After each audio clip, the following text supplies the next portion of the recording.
Assalamualaikum warahmatullahi wabarakatuh. Waalaikumsalam.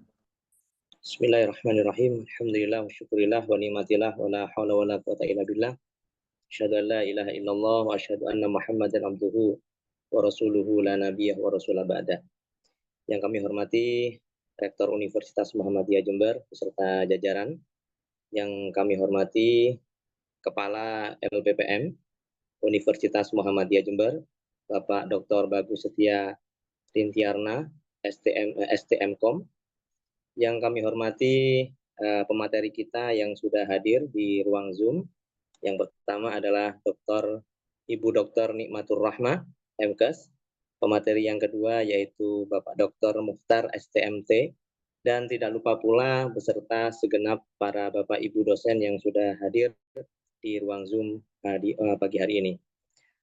Pertama-tama marilah kita panjatkan puja dan puji syukur kita atas kehadiran Allah Subhanahu wa taala yang telah memberikan rahmat, kesehatan kepada kita sehingga kita bisa berkumpul dalam keadaan sehat walafiat.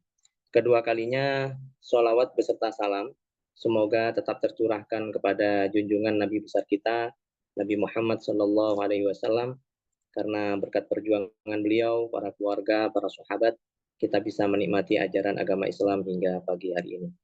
Bapak Ibu sekalian yang kami hormati, pada kesempatan kali ini kami diamanai untuk menjadi Master of Ceremony sekaligus sebagai moderator pada acara sosialisasi pedoman dan bedah proposal dikti, yang mana kegiatan ini diinisiasi oleh LPPM Universitas Muhammadiyah Jember. Kami selaku Master of Ceremony akan membacakan susunan acara pada pagi hari ini. Yang pertama adalah pembukaan, yang kedua adalah pembacaan ayat suci Al-Quran, yang ketiga adalah menyanyikan lagu Indonesia Raya dan Sang Surya, acara yang keempat adalah sambutan, dan yang kelima penutup. Untuk mempersingkat waktu, marilah kita buka acara pada kesempatan pagi hari ini dengan mengucapkan basmalah bersama-sama. Bismillahirrahmanirrahim. Menginjak acara yang kedua, yaitu pembacaan ayat suci Al-Quran. Kepada yang bertugas, kami persilahkan. Assalamualaikum warahmatullahi wabarakatuh. Waalaikumsalam warahmatullahi wabarakatuh.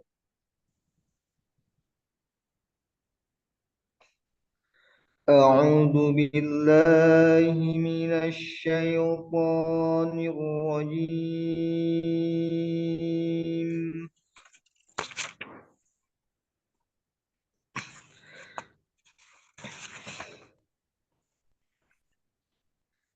Bismillahirrahmanirrahim.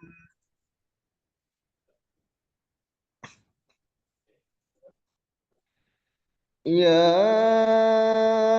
ayyuhalladzina amanu la takhunu Allaha war rasul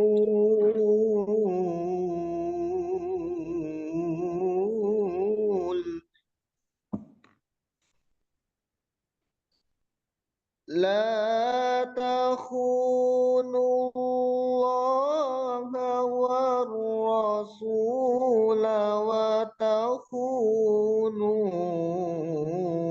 amanatikum wa antum ta'lamun.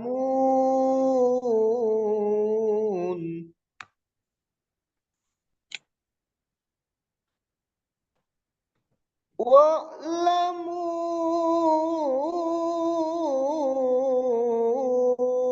annama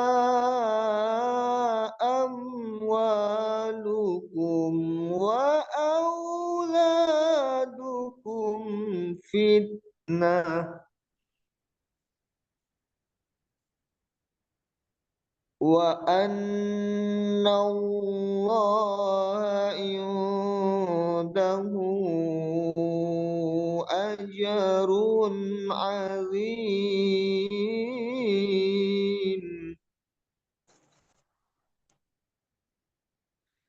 يا أيها الذين آمنوا إن تتقوا الله يجعل لكم فرقانا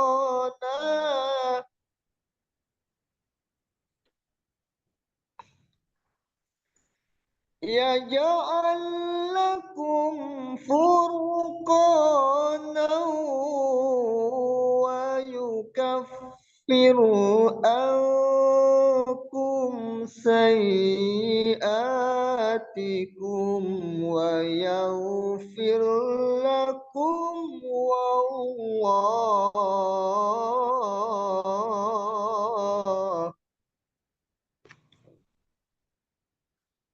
والله ذو الفضل العظيم.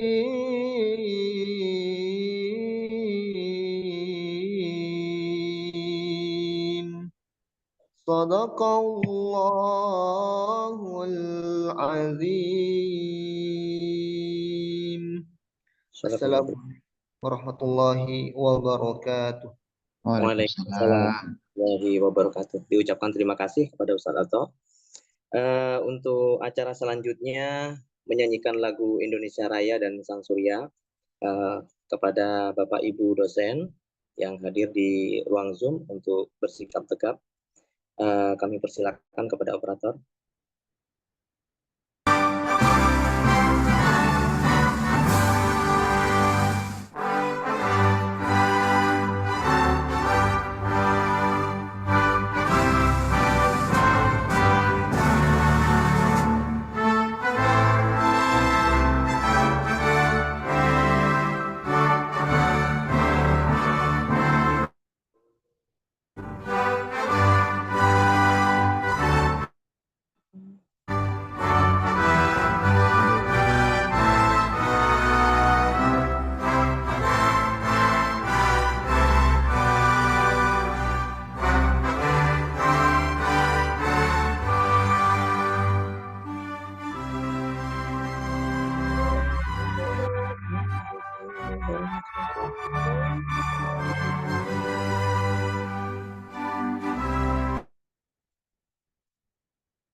Sekian, terima kasih. Untuk acara selanjutnya yaitu sambutan-sambutan, yang mana sambutan pada pagi hari ini akan disampaikan oleh Kepala LPPM Universitas Muhammadiyah Jember, yang pada kesempatan kali ini akan diwakilkan kepada Ibu Dr. Siti Nur Samsiah MPDI. Kepada beliau kami persilahkan.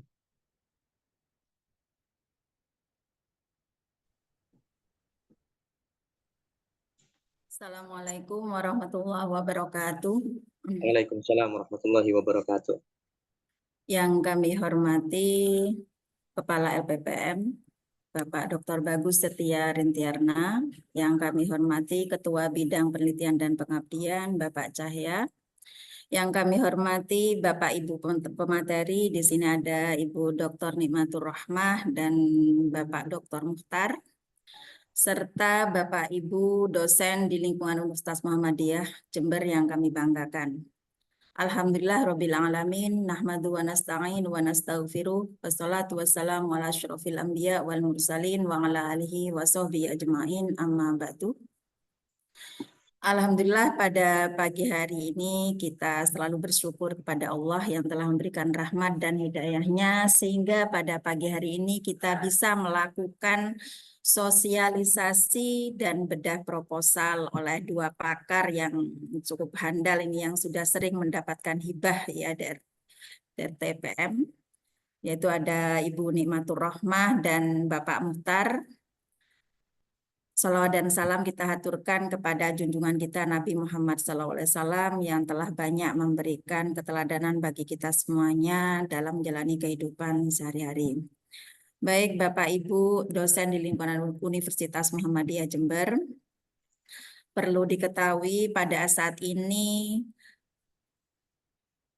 proposal penelitian dan pengabdian ini memang sangat dinantikan. Harapan kami dari LPPM, insya Allah Bapak Ibu ini sudah memiliki ide-ide cemerlang, ya, karena pada saat ini hibah ini sudah dibuka dan telah dibuka, ya, dan mulai saat ini. Pasti ini adalah kesempatan emas yang perlu kita lakukan dan perlu kita penuhi Bapak Ibu, karena pada saat ini bagaimana kita berjuang untuk meraih hibah-hibah eksternal. Kalau hibah internal sudah biasa kita lakukan, dan bagaimana kita berkompetisi dalam hibah eksternal ini yang memang saat ini banyak tawaran-tawaran, baik di situ adalah di bidang penelitian maupun dalam bidang pengabdian, ya. Dan perlu diketahui kita bersyukur Universitas Muhammadiyah Jember pada saat ini sudah masuk pada klaster utama. Maka dari itu kita perlu memilah-milah dari pedoman yang sudah di-share oleh LPPM, di posisi mana yang kita bisa akses baik dari segi penelitiannya yang beragam variasi saat ini, dan begitu juga nominalnya yang cukup besar, ya, sehingga harapan kami Bapak Ibu yang memang di situ sebelumnya atau yang baru bergabung di penelitian di RTPM perlu banyak belajar dari para pakar-pakar yang akan menyampaikan pada saat ini. Ya, alhamdulillah kemarin Universitas Muhammadiyah sudah banyak mendapatkan hibah eksternal, ya, baik di tingkat penelitian maupun pengabdian, ataupun di BRIN juga ada yang sudah dilakukan oleh Pak Mukhtar sendiri. Ini adalah salah satu penggiat di penelitian di BRIN ya. Maka dari itu kita perlu banyak belajar dari kedua pakar ini. Ada Bu Nikmah yang juga pernah meraih matching fund maupun penelitian yang lain. Ada juga Pak Muhtar di situ di RTPM yang multi-years ataupun yang BRIN juga pernah diraih oleh Bapak Muhtar. Maka dari itu kesempatan ini mari Bapak Ibu meluangkan waktu untuk mengetahui peluang-peluang mana saja yang bisa diakses oleh dosen-dosen Universitas Muhammadiyah Jember. Ya, karena insya Allah waktunya tidak terlalu panjang ya. Ini karena ini penelitian ini akan berakhir di akhir Maret, ini sudah harus terupload. Maka dari itu di bulan momen Ramadan ini semoga di momen Ramadan ini memberikan banyak berkah bagi Bapak Ibu dosen untuk menulis proposal. Dan insya Allah akan dilanjutkan besok Bapak Ibu, saya informasikan, besok kita juga akan melaksanakan klinik proposal ya yang dilakukan oleh Universitas Muhammadiyah Jember ya oleh FISIP dan LPPM beserta kampus-kampus yang lainnya dan bertempat di Gedung A lantai 2 mulai jam 1 siang sampai jam 9 malam. Ya, monggo Bapak Ibu yang sudah memiliki ide saja bisa langsung hadir di ruang pertemuan tersebut yang akan dibimbing langsung oleh peneliti yang handal yaitu Prof. Eko Priyo. Ya, jadi silakan Bapak Ibu, mungkin kalau untuk orang luar, dosen luar, itu ada kontribusinya 300.000. Tapi karena di sini adalah bertempat di Universitas Muhammadiyah Jember, maka untuk Bapak Ibu digratiskan. Monggo, ada kesempatan besok mulai jam 1 siang sampai jam 9 malam. Insya Allah mulai jam 1 siang sampai jam 9 malam itu dari ide itu dimunculkan dalam proposal dan didampingi oleh pemateri yang hadal yaitu Prof. Eko Priyo. Ya, itu mungkin sedikit yang saya sampaikan. Semoga dengan adanya sosialisasi dan bedah proposal ini, Bapak Ibu mulai ada keinginan di situ adalah menulis apapun yang ada di benak kita ataupun suatu hal yang ingin disampaikan tetapi belum tertulis, silahkan berkolaborasi dengan dosen-dosen yang lainnya untuk menghasilkan proposal penelitian dan pengabdian. Saya kira itu dari LPPM ya, semoga dengan acara ini bisa menjadikan berkah untuk seluruh dosen, Bapak Ibu bisa lolos ataupun sukses meraih hibah di RTPM tahun 2024 ini. Maka dari itu acara sosialisasi ini kita buka dengan bacaan basmalah. Bismillah. Bismillahirrahmanirrahim. Ya. Baik, terima kasih. Jika ada salah kata, saya mohon maaf yang sebesar-besarnya. Nasrul minallah wa fathul qorib. Wassalamualaikum warahmatullahi wabarakatuh. Waalaikumsalam warahmatullahi wabarakatuh. Disampaikan terima kasih kepada Ibu Dr. Siti Nur Samsiah, MPDI. Untuk acara selanjutnya yaitu penutup.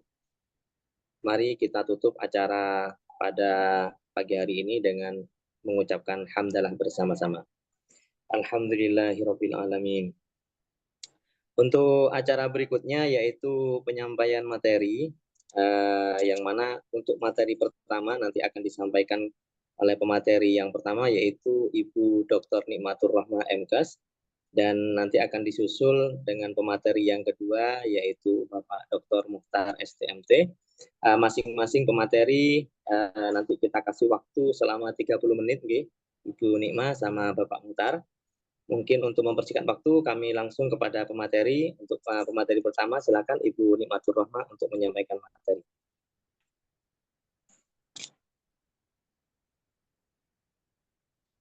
Suaranya masih di mute kayaknya Bu. Oke.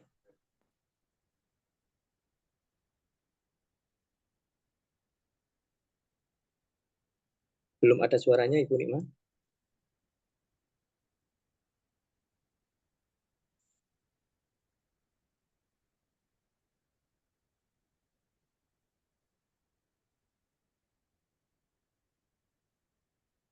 Belum ada suaranya, Bu? Belum masuk suaranya?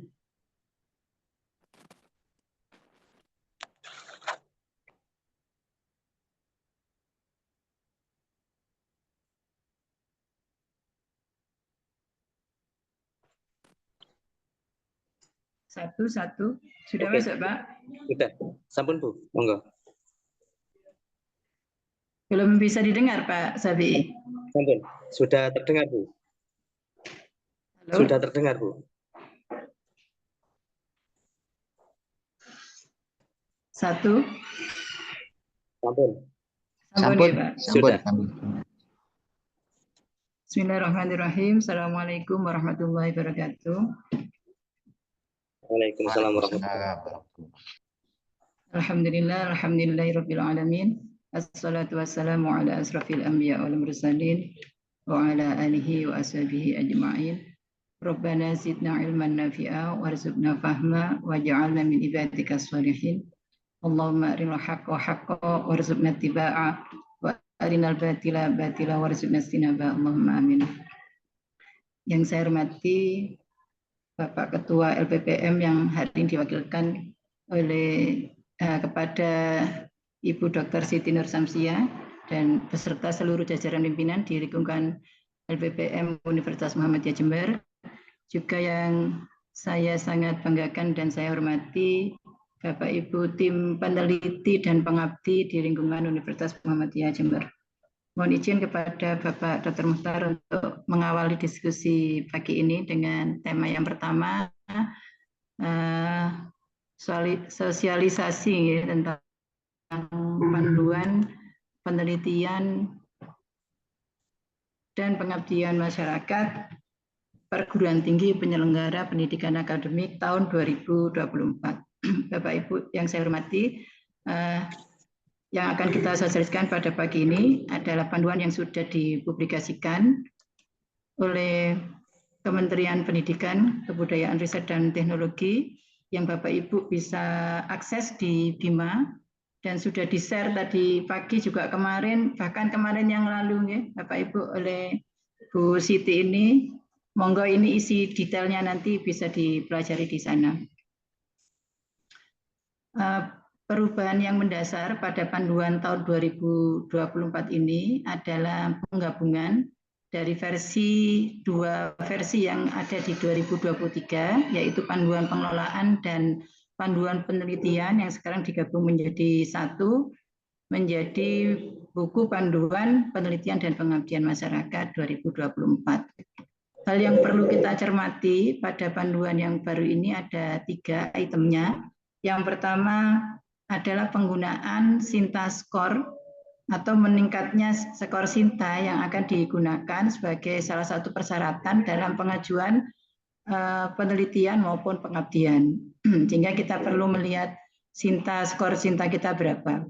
Kemudian yang kedua adalah adanya perubahan klaster perguruan tinggi. Tadi sudah disampaikan oleh Bu Siti bahwa klaster kita sudah naik ke klaster utama, sehingga skema-skema apa yang bisa diakses baik penelitian maupun pengabdian. Kemudian yang ketiga adalah item perubahan standar biaya keluaran di tahun 2024. Jadi yang pertama kita lihat adalah klaster kita masuk ke dalam kategori klaster utama. Kemudian Bapak Ibu boleh set semuanya di Sinta skornya. Jadi nanti panjenengan bisa lihat karena yang dipakai nanti skor Sinta secara keseluruhan. Jadi kita lihat nanti di item paling kiri, Bapak Ibu. Kemudian di sini juga salah satu persyaratan, insya Allah semua dosen UNMU sudah punya Sinta ID-nya. Kemudian tahapan pengelolaan penelitian ini masih sama dengan tahun sebelumnya, ada 8 tahapan, mulai dari pengumuman dan ini sudah diumumkan di akhir bulan Februari kemarin. Kemudian sekarang kita masuk di tahap pengusulan Bapak Ibu, sebagaimana yang disampaikan oleh Bu Siti tadi, ini kita ditunggu untuk segera mengusulkan sampai dengan tanggal 26 Maret. Jadi kalau hari tanggal 5 kita punya waktu 3 minggu untuk bisa menyusun proposal terbaik kita untuk dan diupload di laman Bima.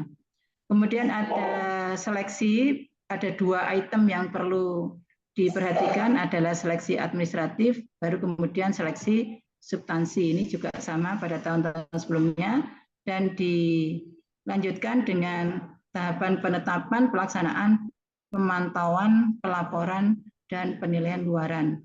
Ini utamanya yang Bapak Ibu ada pemantauan internal berupa monef internal yang dilakukan oleh LPPM, juga tagihan terhadap luaran, yaitu penilaian hasil atau validasi dari luaran penelitian yang sudah kita janjikan di dalam proposal kita.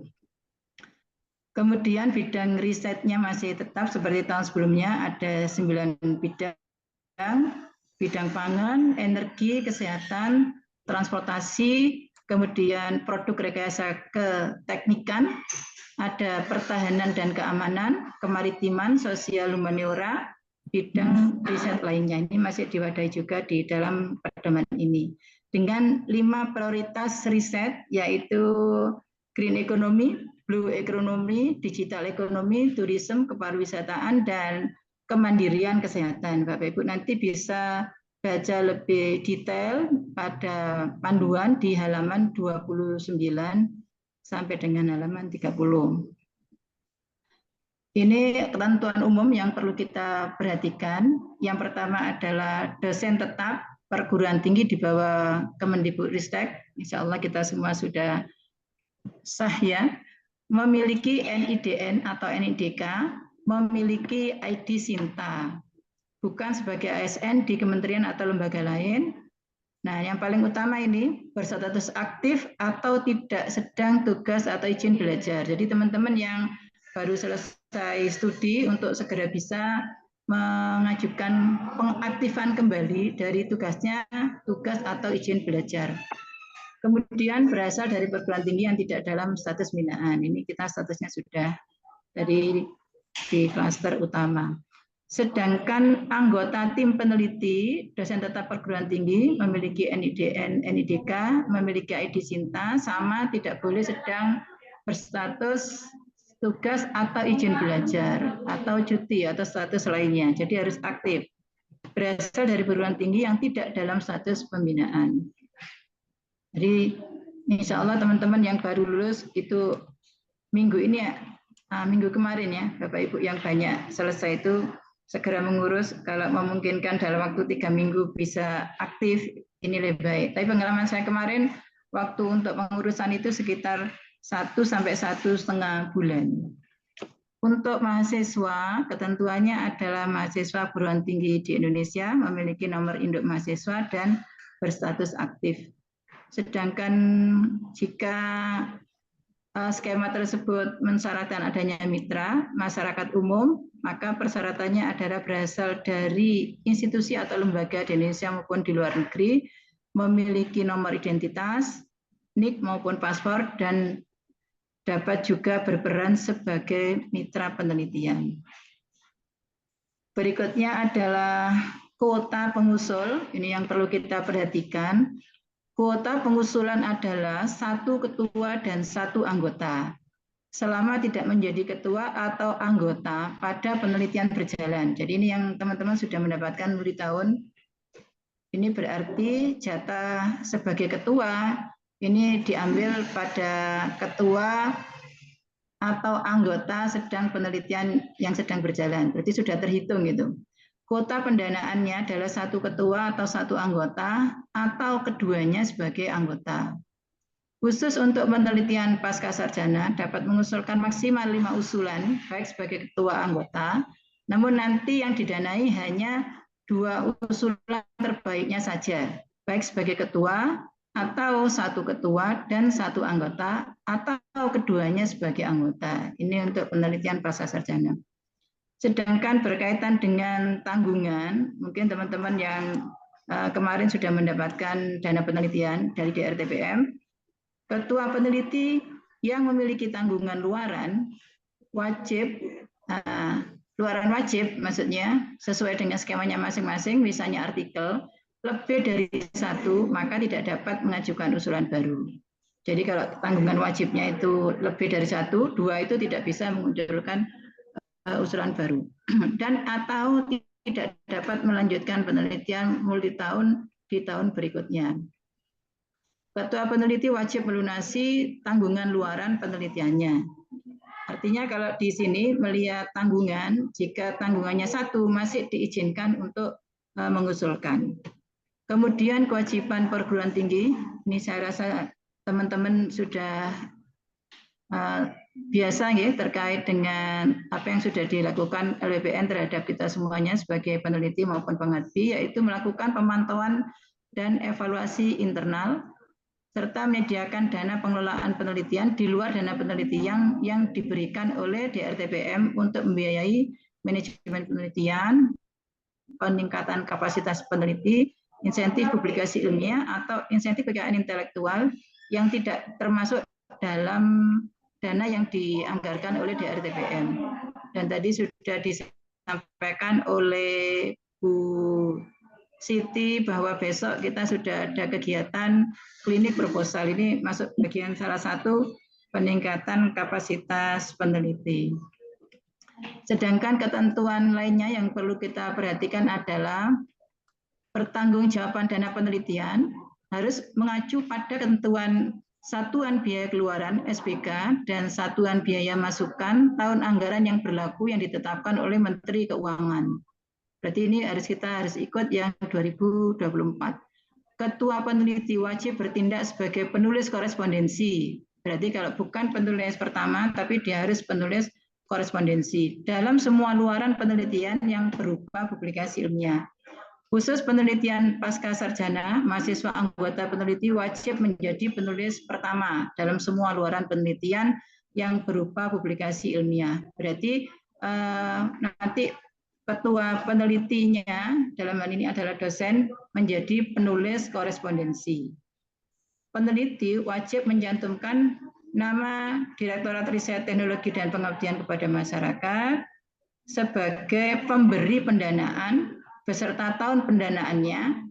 Biasanya juga diminta untuk menuliskan nomor skema kontraknya di dalam ucapan acknowledgement atau ucapan terima kasih. Ini yang juga perlu kita perhatikan karena beberapa template dari artikel, terutama yang nasional, itu kadang tidak memberikan poin untuk acknowledgement. Jadi kita sendiri yang harus ingat bahwa harus ada acknowledgement-nya.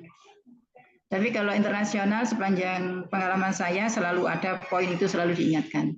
Dan menjadi pertanyaan ketika kita mengunggah naskah yang akan diusulkan untuk publikasi di jurnal tersebut. Peneliti yang menghasilkan artikel atau kekayaan intelektual atau aset berwujud, aset tidak berwujud, serta produk lain hasil dari penelitian wajib melaporkan melalui laporan di laman BIMA maupun saat pendataan dari Kemdikbud melalui laman lainnya.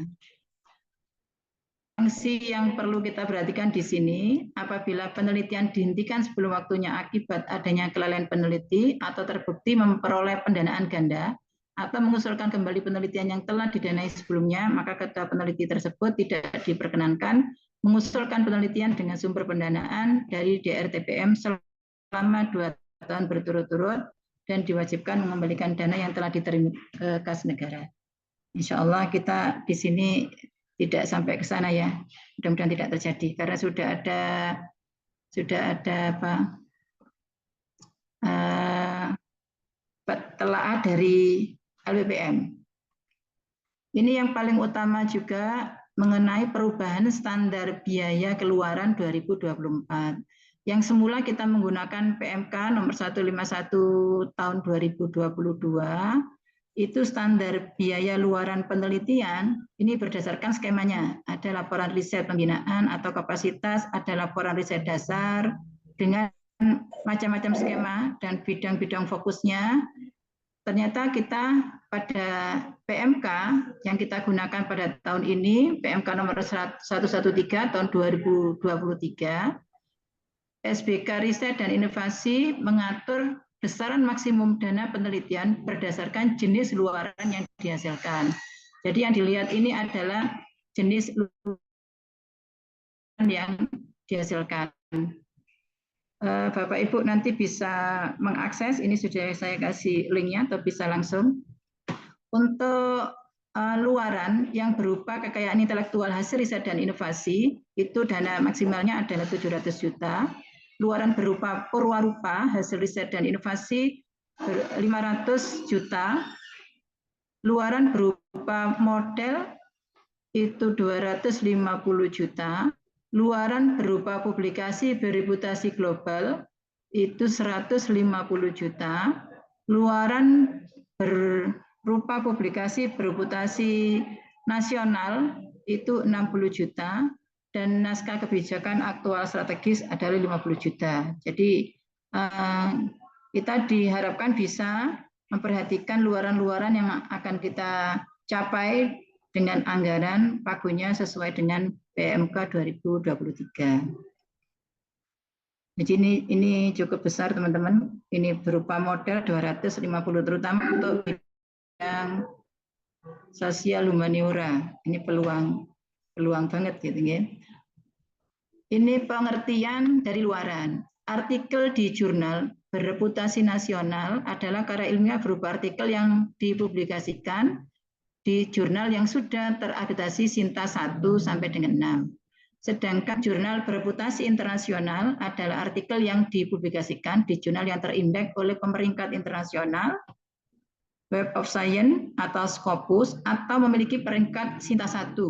Jadi Sinta 1 ini sudah disetarakan dengan jurnal bereputasi internasional.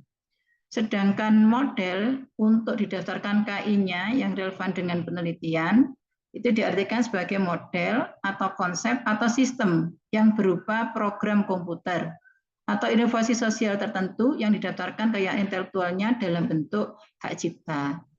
Termasuk di sini juga model jika luarnya berupa metode atau sistem atau strategi yang didaftarkan kekayaannya dalam bentuk paten. Nah, ini sering disosialisasikan oleh teman-teman yang dikomandani oleh Bu Fauzia ya. Ada sharing tentang paten. Sedangkan luaran penelitian dalam bentuk prototipe itu ada 4. Prototipe dalam bentuk paten, dalam bentuk perlindungan varietas tanaman, teman-teman dari pertanian ini. Kemudian prototipe dalam bentuk desain tata letak sirkuit terpadu DTLS, termasuk juga di sini prototipe jenis fauna penangkaran domestik dan breeding yang didaftarkan dalam bentuk indikasi geografis yang relevan. Ini beberapa item-itemnya, Bapak Ibu juga bisa lihat di panduan secara detail. Kemudian ini ketentuan untuk skemanya. Pendanaan penelitian mengacu kepada peraturan keuangan yang berlaku. Tadi kita sudah sebutkan ya. SBK mengatur penganggaran kegiatan penelitian dengan mempertimbangkan jenis keluaran yang dihasilkan. Jadi outcome based ya. Jadi outcome atau luaran yang dipakai sebagai acuan.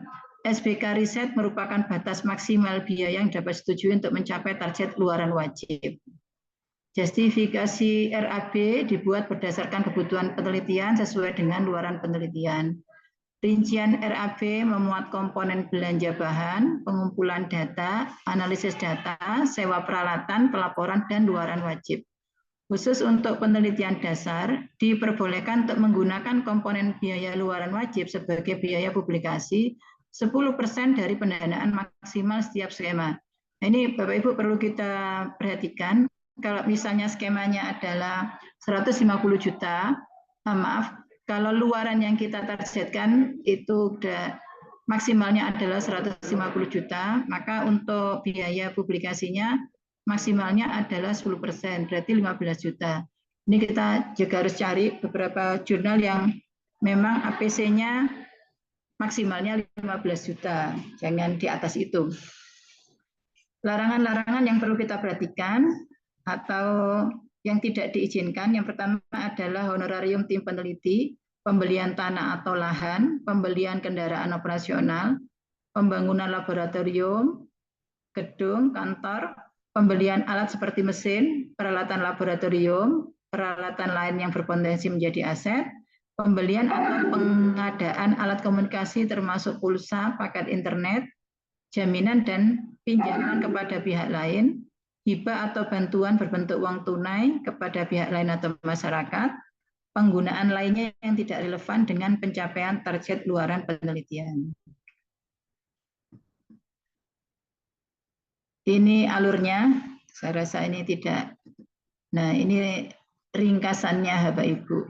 Di sini kita bisa lihat ada 3 skema penelitian, ada skema penelitian dasar, skema penelitian terapan, skema penelitian pengembangan. Yang untuk pengembangan ini sudah diwadahi di Kedai Reka. Skema penelitian dasar ada beberapa penelitian di sini. Ada skema penelitian informasi, penelitian dosen pemula, penelitian dosen pasca sarjana, penelitian magister menuju doktor sarjana unggul, penelitian fundamental, penelitian kerjasama dalam negeri, penelitian kolaborasi strategis. Sedangkan untuk skema penelitian terapan, ini adalah penelitian terapan, jadi sama nama skemanya. Untuk penelitian kerjasama luar negeri, ini ada panduan nanti tersendiri. Sedangkan penelitian penugasan atau afirmasi berarti ada penugasan dari DRTPM. Ini ringkasan dari jumlah pendanaan dan jangka waktunya, Bapak Ibu. Mulai dari penelitian dosen pemula untuk daerah prioritas besarannya 20 juta. Kemudian yang paling tinggi di sini adalah skema penelitian terapan 500 juta. Sedangkan untuk penelitian kolaborasi penelitian strategis atau yang biasa disingkat dengan katalis, ini besaran dana kolaborasi maksimal 150 juta untuk setiap tim peneliti. Jadi ini yang untuk katalis ini karena kolaborasi terdiri dari beberapa tim peneliti, mengajukan anggaran maksimalnya adalah 150 juta.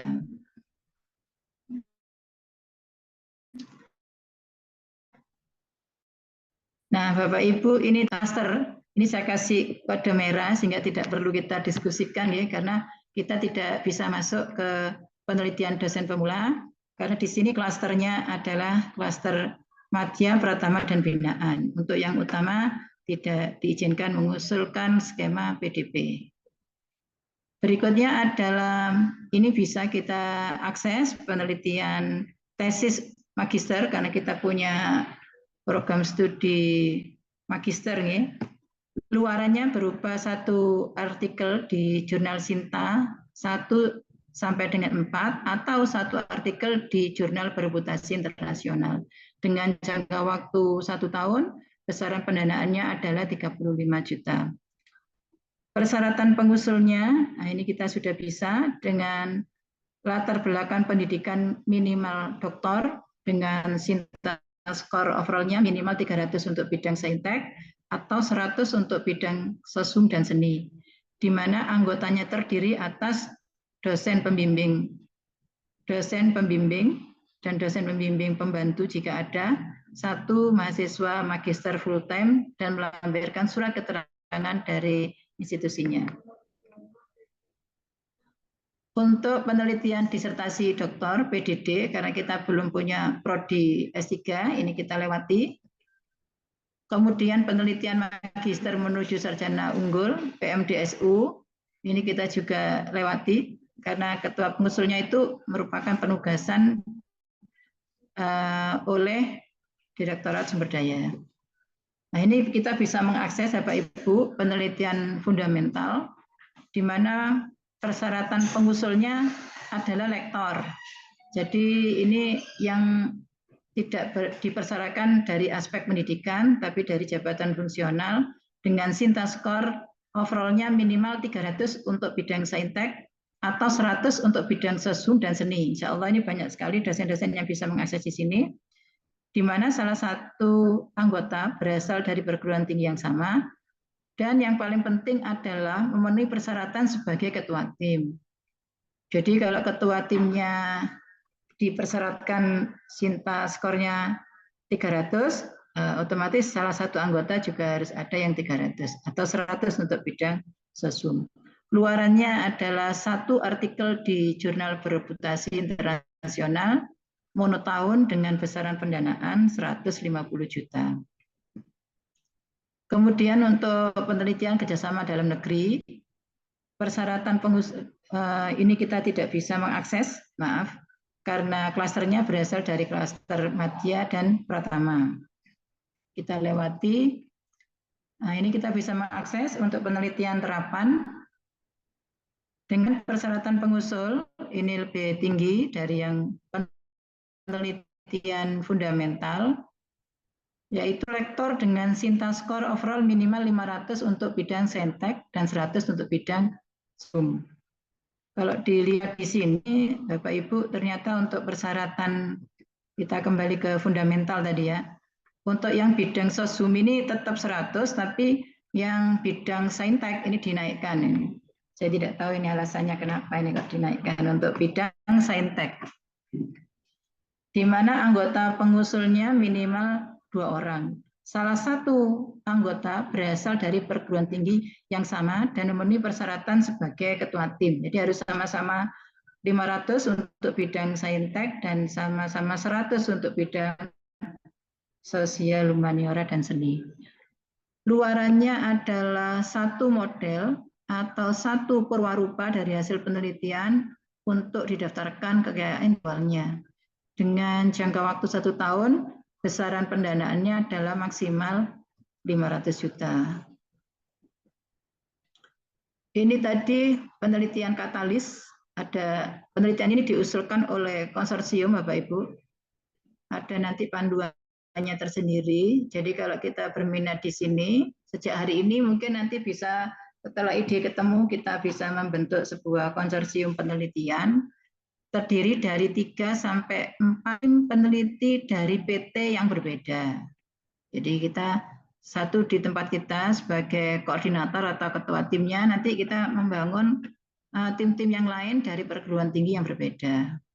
Bertujuan untuk mengembangkan jejaring kolaborasi tim peneliti antar PT dan mengangkat kolaborasi Indonesia ke tingkat internasional. Di mana pendanaan diberikan kepada masing-masing tim peneliti. Besarannya tadi 150 juta per tim, jangka waktunya 1 tahun, dan luarannya adalah 1 artikel di jurnal bereputasi internasional per tim peneliti. Jadi kalau ada 3, ya 1 untuk masing-masing tim. Persyaratan pengusulnya, koordinator atau ketua tim 1 berasal dari PT Mandiri atau Utama. Nah, ini kita bisa mengusulkan. Ketua tim 2, tim 3, dan atau tim 4 berasal dari PT Mandiri, Utama atau Madya. Berarti bisa di skor di bawah Utama 1 tingkat. Persyaratan ketua tim mengacu pada persyaratan pengusul penelitian fundamental. Setiap tim mengajukan 1 PM. Nanti ada ya. Seluruh proposal yang diusulkan oleh konsorsium harus lolos direkomendasikan untuk dapat didanai. Jadi kalau kita ada 3 atau 4 tim, itu ketiga-tiganya atau keempat-empat proposal itu harus lolos. Kalau misalnya dari 4, 1 tim tidak direkomendasikan, maka penelitian itu tidak bisa didanai. Mekanisme pengusulannya ini agak berbeda dengan mekanisme pengusulan skema yang lain, yaitu koordinator atau ketua tim 1 mengisi form pernyataan minat dulu pada aplikasi Bima. Nanti ada template-nya, Bapak Ibu tinggal mengakses. Kemudian setelah pernyataan minat tadi dapat disetujui, baru seluruh tim dapat mengunggah proposal pada periode yang telah ditentukan oleh DRTPM. Karena nanti akan ada tersendiri ini. Mengingat perlu membangun konsorsium dulu, katanya ini akan ada waktu tersendiri untuk pengajuannya. Untuk seleksinya sama, seleksi administrasi, baru kemudian seleksi substansi, dan mengikuti prosedur pengelolaan yang sudah dijelaskan di depan tadi. Ini adalah tema-tema yang bisa diusulkan untuk penelitian katalis. Ini sangat menarik, Bapak Ibu. Kesehatan misalnya ada tema kesehatan mental dan etnofarmaka. Untuk tema lingkungan, resiliensi pangan terhadap perubahan iklim dan atau bencana alam. Pariwisata dengan tema pariwisata berkelanjutan. Untuk sosial humaniora, inklusivitas pendidikan, teknologi pembelajaran. Dan untuk tema energi dan teknologi informasi ada aksesibilitas ketersediaan energi dan teknologi informasi di daerah afirmasi. Jadi misalnya teman-teman mau pakai tema inklusivitas pendidikan dari Prodi Pendidikan, kemudian ada tinjauan dari psikologis misalnya, nah, terus bergabung lagi. Tapi perlu kita ingat juga bahwa tim-tim ini selain tim kita di universitas ini juga harus menggandeng tim dari perguruan tinggi yang lain. Ini penelitian dosen pemula afirmasi kita lewati karena kita tidak bisa mengakses. Jadi secara keseluruhan kalau kita lihat posisi kita di utama itu yang bisa kita akses adalah penelitian pasca sarjana 1 yaitu tesis magister. Kemudian yang kedua adalah penelitian fundamental. Kemudian yang ketiga adalah katalis. Yang keempat adalah penelitian terapan. Sedangkan untuk penelitian jasa luar negeri kita juga bisa mengakses, nanti akan ada ketentuan tersendiri. Jadi tidak secara detail diterangkan di dalam panduan penelitian dan pengabdian tahun 2024 ini. Nah itu teman-teman silakan memperhatikan keempat skema itu, terutama dicermati. Kemudian mungkin untuk yang penelitian terapan, teman-teman dari Saintek, karena di situ dinaikkan, Sinta overall-nya bisa dilihat minimal 500. Ini untuk penelitian. Ini yang sudah dibuka dengan skema barunya adalah penelitian kolaborasi strategis yang disingkat dengan katalis tadi.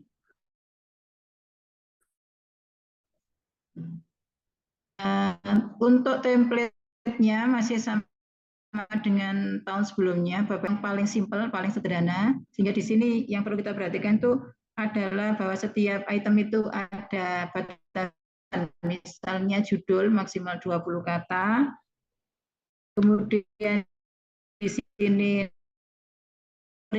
ringkasan maksimal 300 kata, untuk kita supaya kita nggak terlalu banyak gitu kira-kira. Dan yang paling utama lagi yang baru adalah sitasi. Saya kurang tahu yang tahun kemarin. Untuk sitasinya pada tahun ini disusun dan ditulis berdasarkan sistem numbering ya, nomor aja sesuai dengan urutan pengutipannya. Monggo Bapak Ibu di panduan sudah detail itu untuk menyiapkan sitasinya.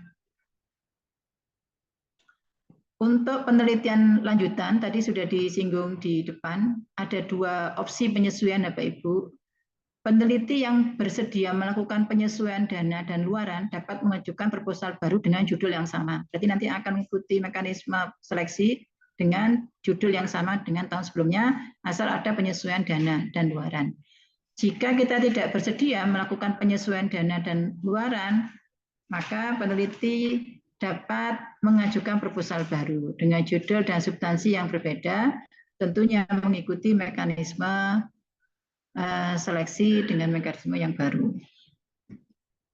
Saya lanjutkan sedikit ya, program pengabdian, waktunya sebetulnya sudah 30 menit ya ini Pak. Untuk ketentuan umum program pengabdian kepada masyarakat, tim pelaksana pengabdian ini sama tadi yang ini sama masih Bapak Ibu ini. Yang perlu kita tekankan adalah setiap dosen yang menjadi ketua pada program pengabdian kepada masyarakat tahun berjalan, ini berarti yang mendapatkan multi tahun, tidak dapat juga penutusan baru pada program pengabdian sebagai ketua. Namun dapat mengajukan 1 usulan sebagai anggota pelaksana. Nah, ini sudah disinggung tadi ya. Setiap dosen hanya boleh mendapatkan pendanaan maksimal 3 kali sebagai ketua pada skema pemberdayaan berbasis masyarakat dan maksimal 2 kali pada ruang lingkup. Jadi kalau sudah pernah dapat pemberdayaan berbasis masyarakat 2 kali, ini sudah tidak boleh mengajukan sebagai ketua. Ketua pelaksana yang memiliki tanggungan luaran wajib pada program pendanaan DRTPM tidak dapat mengajukan usulan program pengabdian kepada masyarakat. Kalau tadi di penelitian itu lebih dari 1. Kalau ini tidak dijelaskan berarti 1 aja sudah nggak boleh gitu.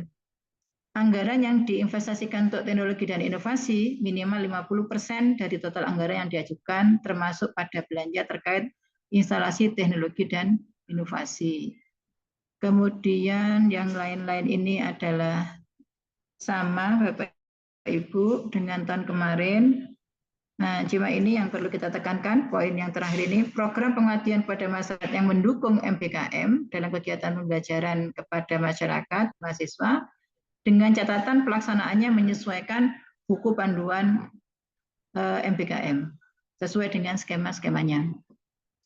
Kemudian sanksi dan pelanggaran yang perlu kita cermati, pelaksana pengabdian yang tidak mengikuti pelaksanaan MONEF yang diselenggarakan oleh DRTPM akan dikenakan sanksi berupa dana 30% tidak dicairkan. Pelaksanaan pengabdian yang tidak melaksanakan kegiatan sesuai dengan ketentuan berdasarkan hasil mantauan dan monitoring akan dikenakan sanksi pengembalian dana yang telah diterima dan dihentikan pendanaannya atau sesuai dengan rekomendasi reviewer. Apabila pelaksanaan pengabdian diberhentikan sebelum waktunya akibat kelalaian pelaksanaan pengabdian atau terbukti memperoleh pendanaan ganda atau mengusulkan kembali pengabdian yang telah didanai sebelumnya, maka Ketua Pelaksana Pengabdian tidak diperkenankan mengusulkan pengabdian yang bersumber pendanaan dari DRTPM selama 2 tahun berturut-turut dan diwajibkan mengembalikan dana yang telah diterima ke kas negara. Pelaksanaan pengabdian yang tidak mengunggah luaran wajib yang dijanjikan pada waktu yang ditentukan akan dikenakan sanksi berupa tidak dapat mengajukan usulan baru selama 1 tahun periode usulan, namun tetap wajib untuk mengunggah luaran wajib yang dijanjikan maksimal 1 tahun setelah periode usulan. Ini kehati-hatian aja Bapak Ibu. Tapi kalau melihat luaran untuk pengabdian ini lebih ringan menurut saya, dan insya Allah kita bisa memenuhi luaran yang kita janjikan itu harapannya maksimal 1 tahun setelah, jadi tidak sampai melewati periode usulan berikutnya. Apabila setelah 1 tahun periode usulan tetap tidak mengunggah luaran wajib yang dijanjikan, maka akan dikenakan sanksi berupa pengembalian pendanaan yang telah diterima secara keseluruhan atau 30%.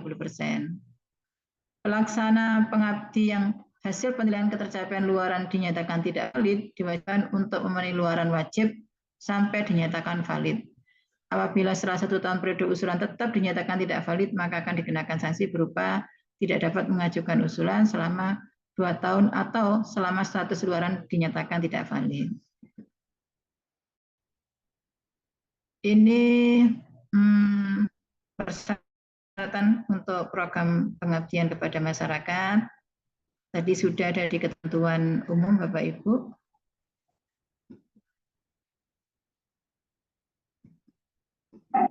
Nah, ini ringkasan skemanya Bapak Ibu. Insya Allah masih sama dengan skema tahun 2023. Ada skema pemberdayaan berbasis masyarakat, PBM, kemudian berbasis kewirausahaan, dan skema berbasis wilayah. Ini dengan masing-masing skema ada sub-subnya. Untuk BBM ada PKM, pemberdayaan kemuliaan masyarakat, ada pemberdayaan masyarakat pemula, pemberdayaan masyarakat oleh mahasiswa. Untuk kewirausahaan ada 3, kewirausahaan berbasis mahasiswa, pemberdayaan mitra usaha produk unggulan daerah, pengembangan usaha kampus. Sedangkan untuk wilayah ada pemberdayaan wilayah dan pemberdayaan desa binaan atau PBD serta kosa bangsa. Kita lihat di sini untuk yang multi tahun itu di posisi kewirausahaan sama pemberdayaan wilayah. Untuk pendanaan di sini PMP maksimal 25 juta, PKM ini bukan PMK maksimal 50 juta dan PMM maksimal 80 juta. Ini jangka waktunya 8 bulan untuk PKM, PMP dan PMM 6 bulan. Sedangkan dana maksimal untuk KBM berbasis mahasiswa maksimal 150 juta, PM UPUT maksimal 175 juta, dan pengembangan kegiatan bersifat tahun tunggal 3 tahun atau kegiatan program yang ditentukan melalui FK mengajukan di proposal itu kegiatan kita selama 3 tahun, tapi nanti untuk apakah tahun kedua atau tahun ketiga dilanjutkan itu ditentukan melalui evaluasi kelayakan setiap tahun.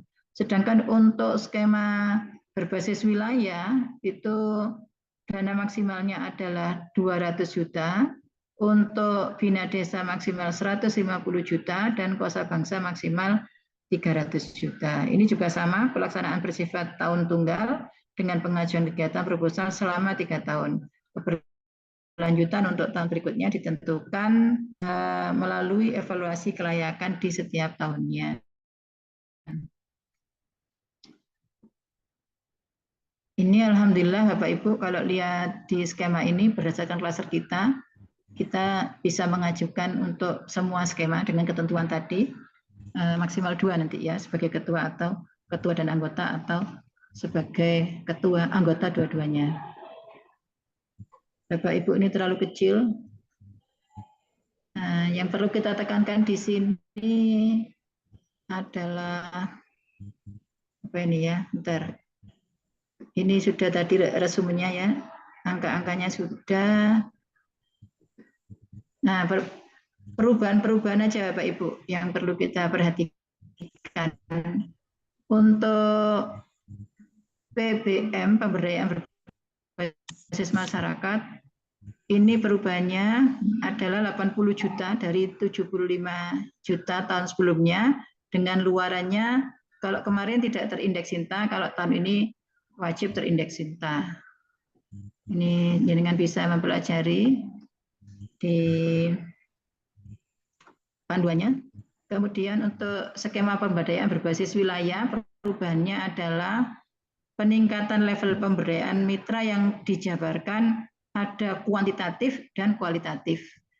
Luarannya juga berubah dari prosiding ber-ISBN menjadi jurnal terindeks Sinta pada tahun pertama, kemudian 1 tahun berikutnya juga jurnal terindeks Sinta, dan 1 artikel proceeding ber-ISBN yang dilaksanakan dalam negeri, ditambah nanti juga ada tahun kedua dan ketiga itu jurnal internasional bereputasi.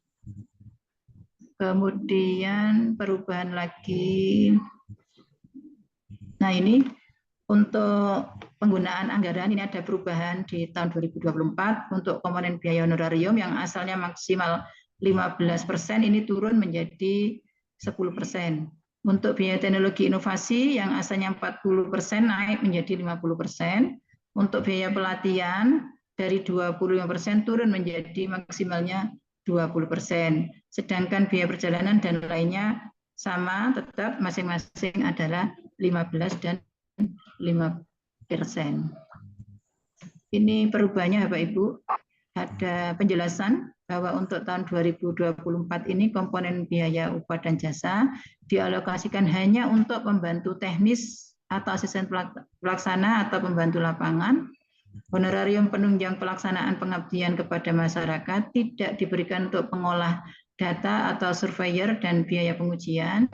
Kemudian tidak diperuntukkan untuk honorarium narasumber, pembawa acara, moderator, panitia, MC, dan lain sejenisnya.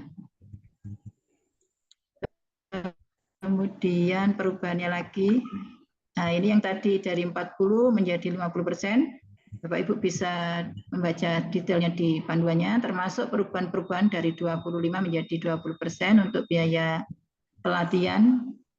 Termasuk di sini juga diatur tentang biaya kudapan dan makan minum. Insya Allah ini juga masih sama dengan tahun sebelumnya ya. Ini biaya lainnya dari 15 turun ke 10%. Untuk luaran wajib berupa hak cipta maksimal biaya pendaftarannya adalah 300 juta, dan untuk paten maksimal biaya pendaftarannya adalah 750 juta, dan seterusnya. Ini ada di panduan semuanya Bapak Ibu. Dokumen kelengkapan untuk keuangannya juga ada, termasuk di sini ada contoh dari format kwitansinya. Demikian Bapak Ibu yang bisa saya sampaikan secara keseluruhan. Dari yang disampaikan tadi sudah ada di panduannya. Mungkin nanti kita bisa diskusikan bersama-sama. Terima kasih, waktunya saya kembalikan ke Pak Safi. Terima kasih Bu Nikma atas paparan materi yang sudah disampaikan. Insya Allah kalau paparan materi kayaknya sudah sangat jelas sekali gitu Pak Ibu.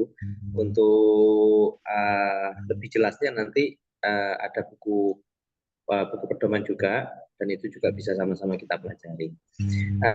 Untuk sesi pertanyaan nanti akan kita buka di sesi terakhir setelah pemaparan materi kedua. Monggo untuk pemateri kedua, kami persilakan Bapak Dr. Muhtar STMT untuk memaparkan materinya. Kami persilakan dengan timing waktu 30 menit juga nggih Pak Muhtar. Monggo disampaikan materinya. Kami persilakan kepada Bapak Dr. Muhtar, silakan. Ya, baik, terima kasih. Bismillahirrahmanirrahim. Assalamualaikum warahmatullahi wabarakatuh. Waalaikumsalam warahmatullahi wabarakatuh.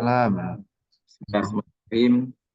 Alhamdulillahirabbil alamin wa bihi nasta'in ala umuri dunya waddin la haula wala quwwata illa billahil azim. Yang saya hormati Kepala LPPM yang juga sekaligus mungkin ya jadi Wakil Rektor 1. Yang saya hormati Kepala atau Ketua Bidang Penelitian dan Pengabdian Masyarakat LPPM beserta tim, dan Bapak Ibu dosen semuanya yang lagi berbahagia. Sebenarnya apa yang saya sampaikan ini sebenarnya sudah bolak-balik saya sampaikan ya, baik itu di tingkat fakultas maupun LPPM. Tetapi alangkah baiknya kalau kita refresh lagi bagaimana kita supaya mempunyai greget untuk membuat proposal untuk tahun ini seperti itu. Mengingat kita sebenarnya sudah status Universitas Muhammadiyah Jember ini naik ke utama ya, sebenarnya satu sisi itu berdampak positif, satu sisi juga tidak berdampak begitu enak pada dosen karena tidak bisa mengakses PDP seperti itu. Namun sebenarnya semangat untuk menulis itu tidak bisa dihilangkan seperti itu, karena bagaimanapun juga bahwa kita sebagai dosen itu dituntut untuk bisa menulis proposal maupun jurnal seperti itu. Ini ada berapa yang saya tulis trik-trik. Gimana? Mohon maaf Pak Cahya, apa sudah kelihatan Pak Safi? Sudah kelihatan. Ya. Sambun. Sudah. Nah, ini sebenarnya kunci sebenarnya apa yang saya lakukan seperti itu ya. Pertama itu memang saya baca pedoman. Jadi kuncinya kalau saya itu ingin mengajukan terapan, itu saya print khusus untuk terapan seperti itu. Saya pelajari betul seperti itu, skemanya, syarat pengusulnya, saya pelajari betul seperti itu. Terapan itu sudah apa? Termasuk itu luarannya, plus juga itu uangnya gitu loh. Jadi uangnya gede, wah semangat ya seperti itu, bikin aja seperti itu. Jadi itu sebenarnya nomor satu itu kita harus baca pedomannya, bagaimana syarat-syaratnya di situ. Itu nomor satu. Nomor kedua itu harus niat, harus semangat, harus konsentrasi seperti itu. Itu kuncinya. Kalau kita tidak punya niat dan tidak punya semangat ya sudah hancur seperti itu. Jadi kalau Bapak Ibu mau nulis dan sudah ada niat dan semangat, itu jangan sampai kendor. Pacu terus, jangan berhenti. Nah, ya mohon maaf kalau ibu-ibu kan biasanya kalau sudah nulis morono anaknya gini-gini ditinggal 1 hari, itu mau memulai sulit seperti itu. Jadi sebaiknya itu lanjut seperti itu. Nah, kalau saya kalau bangun tidur walau enak ono apa namanya yang saya tulis ada di bayangan saya bangun tulis aja seperti itu. Seperti itu. Itu kunci lolosnya. Jadi untuk kunci lolos dan sukses itu ya ini harus punya niat, semangat dan konsentrasi seperti itu. Terus ini yang nomor 3 ini adalah topik judul. Nah ini sebenarnya topik kalau di jurnal kalau artikel ya bisa ditulis belakangan, tetapi kalau di penelitian itu enggak sebenarnya. Jadi apa yang akan saya ajukan misalkan pengabdian, oh saya ini ingin bikin jembatan, itu saya sudah punya jembatan itu dampaknya pada apa seperti itu. Jembatan itu mesti dampaknya ini nanti itu kan mobilisasi dari atau mungkin di situ roda perekonomian masyarakat seperti itu. Jadi ngeling ke situ. Jadi itu bikin judul itu seperti itu kalau pengabdian. Kalau penelitian ya itu juga seperti itu. Jadi saya bagaimana saya bikin judul itu kira-kira itu bisa menggugah reviewer untuk membaca atau membuka apa yang saya tulis. Itu kuncinya. Tidak apa-apa kalau ini penelitian itu kita proposal penelitian kita bikin dulu, itu tidak apa-apa gitu. Karena kita sebenarnya kalau ingin mengajukan judul itu kan sudah tahu sebenarnya apa yang akan kita lakukan. Ini masalah ini, penyelesaian masalahnya ini, nanti saya mengerjakan dengan metode ini. Hasilnya pasti ini. Nah, hasil itu nanti itu carikanlah referensi. Misalkan seperti itu, pendukung-pendukung untuk menguatkan menyelesaikan solusi permasalahan kita. Itu sebenarnya. Nah, ini yang keempat ini, tulis sesuai template. Jangan coba-coba kalau 300 jumlah katanya ditambahin 301. Itu sudah tidak akan lolos itu seperti itu. Harus betul cek betul disesuaikan template. Jangan coba-coba menghapus itu di situ. Jadi sudah artinya kalau di sini kita membuat konsep dibuat yang lain, kita copy paste pada template itu nanti itu copy pastenya itu unformat seperti itu. Jangan langsung paste dengan seperti itu, tapi unformat seperti itu tidak akan merubah template yang ada itu. Terus 5 itu tulis dengan SPOK. Nah, ini sebenarnya dari pengalaman saya mereview proposal dari Bapak Ibu dosen UNU Jember itu banyak yang lucu. SPOK-nya itu aneh-aneh sepertinya. Contohnya kalau saya mau ke Kalisat, sebenarnya kalau saya dari wirologi itu lewat Pak Kusari langsung Kalisat. Tapi kalau punya Bapak Ibu itu saya baca di proposal penelitian internal itu begini. Saya mau ke Kalisat dari wirologi ke Tanggul dulu, habis itu ke Jatiroto baru ke Kalisat. Nah, itu seperti itu. Itu jangan seperti itu. Jadi cobalah bikin kalimat yang seenak dibaca dan mudah dimengerti. Seperti itu. Nah, terus yang ke-6, hindari kesalahan admin. Nah, ini ya yang juga akan menjadi permasalahan di teman-teman kita. Ya, jangan gaptek seperti itu. Jadi opo-opo harus dipelajari. Skemanya apa? Fokusnya apa? Bidang ilmu apa? Karena terkadang ngetik TKT pun itu juga, di situ salah seperti itu. Masih bingung, itu TKT piro apa harus diisi piro. Nah, seperti itu dipelajari dulu. Jangan sampai salah di situ. Kalau salah di situ ya sudah lah, biar. Sekarang terapan. Kalau terapan itu nanti kata berhentinya kan ke 6 ya, level 6. Tahu-tahu di situ di 5 masuknya di situ tertulisnya. Itu sudah tidak mungkin masuk nanti itu. Di admin sudah tidak lolos seperti itu. Jadi hati-hati di situ. Terus ke-7, anggotanya harus relevan lah seperti itu. Paling tidak bidang ilmunya, kalau bidang ilmu teknik berarti ya paling tidak anggotanya ada yang teknik. Tetapi sebenarnya relevan ini tergantung. Kalau memang di dalam penelitian kita itu banyak bidang ilmu, misalkan ada ini juga masuk ke lingkungan, masuk ke ekonomi untuk kebudayaannya, masuk ke teknik. Nah, itu anggotanya harus disesuaikan lah seperti itu. Biar tugasnya itu nanti disukai juga seperti itu. Terus 8, RAP yang harus masuk akal. Nah, ini kan kalau misalkan terapan 500, dipas-paskan 500 pun itu jangan hindari. Tetapi harus proporsional. Jadi saya menguji ini, saya beli stream gate sekian, ya harus disesuaikan harganya seperti itu. Jangan dilebih-lebihin, tidak masuk akal. Nah, yang paling bagus, yang paling top selama ini saya kalau RAP saya diterima di BRIN maupun di Dikti itu saya cari di internet, harga ini berapa, plus masukkan aja seperti itu. Yang penting tidak melampaui PMK atau SPK itu. Jadi PMK itu dia atau SPK tadi itu tidak terlampaui seperti itu.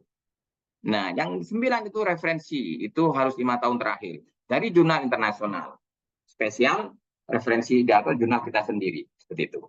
Ini tip-tipnya yang umum.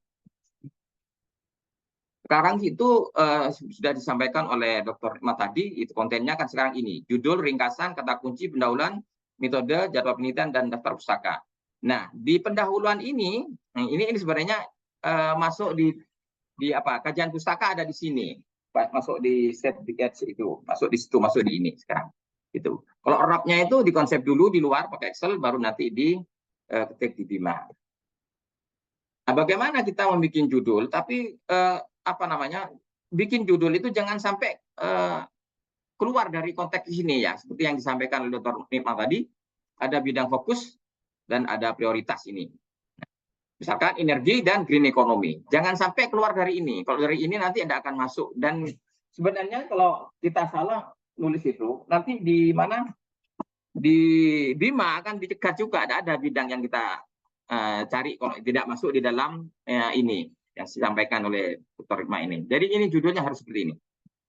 Nah, ini kisi-kisinya bagaimana lolosnya. judulnya itu harus betul-betul ringkas, ya. Ringkas, terus tidak boleh lebih dari 20 kata. Nah, bahkan ini 14 ya. Tapi ada juga nyebut 24. Tapi di mana di Bima sudah ada di template di situ menyebutkan judul itu tidak boleh lebih dari 20 kata. Harus betul-betul disaring. Ya, judul itu promosi, itu yang menggambarkan apa yang akan kita kerjakan di dalam di substansinya seperti itu. Jangan sampai keluar daripada subjeknya penelitian kita judul itu. Itu judul. Ini bisa nanti bisa di-copy. Nah, satu contoh ini. Judul itu kan promosi. Ada, ini sudah saya sampaikan, jadi harus ngebom gitu, harus kekinian seperti itu, dan tidak boleh lebih dari 20 kata. Nah, ini perkuatan struktur menurut saya kalau di teknik ya, ini yang akan saya tonjolkan. Jadi nanti perkuatan struktur apa yang berkuat banyak kalau di portal, balok, kolom seperti itu, fondasi itu diperkuat. Jadi ini yang ditonjolkan ini gitu loh, karena kalau multi yes itu kan seperti itu. Nah, gempa ini adalah kekinian. Kalau di kesehatan mungkin COVID apa gitu seperti itu ya. Nah, ini adalah energi terbarukan. Masuk green economy seperti itu. Jadi, usahakan judul kita itu masuk di situ tadi yang bidang fokus dan itu prioritas, skala prioritas riset itu yang tadi. Harus seperti itu. Bikin proposal. Ringkasan. Nah, ini saya pengalaman kalau membaca, mereview dari penelitian internal Bapak Ibu itu yang dibaca itu kebanyakan membuat ringkasan itu kurang bagus seperti itu ya. Nah, ini sebenarnya di ringkasan itu, tolong Bapak Ibu paragraf pertama itu penelitian ini berhubungan dengan bidang fokus apa itu disebut di sini. Energi terbarukan, apa kesehatan, apa green economy, harus masuk di situ dulu.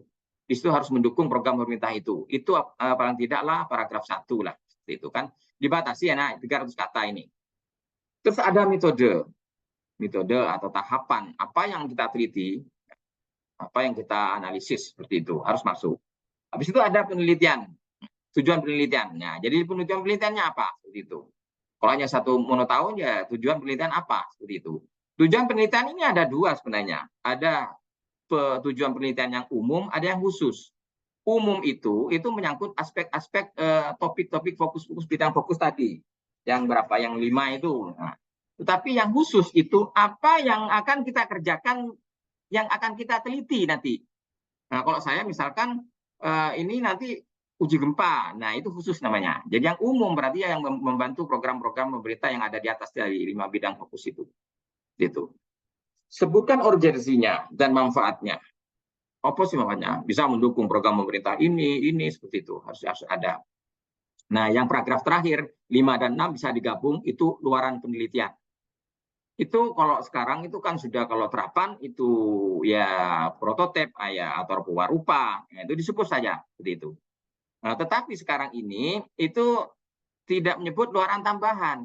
Itu tidak menyebut luaran tambahan. Itu yang menjadi pertanyaan sebenarnya. Kemarin sudah ditanyakan waktu saya di Surabaya. Jadi yang wajar-wajar saja seperti itu. Jadi kalau memang di situ tidak dituntut luaran tambahan, sebenarnya nggak usah seperti itu. Tetapi kita sebagai peneliti juga takut nanti ini tidak menjadi penguat, nanti ini bisa diterima ya, itu jadi pertanyaan. Tapi menurut saya apa yang ditemplate harus diikuti. Jadi 5 dan 6 ini kan menjadi satu paragraf. Jadi luaran penelitian misalkan berupa rupa yang didaftarkan hak kekayaan intelektualnya berupa paten sederhana misalnya itu. Nah, luaran nanti ini ber-TKT level sekian sampai sekian seperti itu. Ini TKT harus disebut Bapak Ibu. Ini pada paragraf 5 dan 6. Ringkasan ya. Jadi jangan coba-coba ringkasan hanya bikin asal-asalan seperti itu. Karena pasti reviewer itu yang dibaca ringkasan dulu. Gitu. Ini juga promosi karena sama dengan abstrak, itu promosi kita. Makanya ditulis dengan baik, harus betul-betul mudah dimengerti seperti itu. Ya. Kalau kata kunci saya kira tidak ada permasalahan seperti itu ya. Jadi harus bisa ada di situ, ada di ringkasan, ada di judul seperti itu yang harus dimasukkan itu ya. Kalau ini tak kunci, insya Allah pintar semua termasuk saya seperti itu. Nah, kalau ini pendahuluan. Nah, ini sekarang pendahuluan ini ternyata ini juga kajian pustaka masuk di sini. Kalau dulu itu kan ada pendahuluan, ada kajian pustaka. Nah, itu masuk di sini sebenarnya, include di sini. Ya, jadi masuk di sini.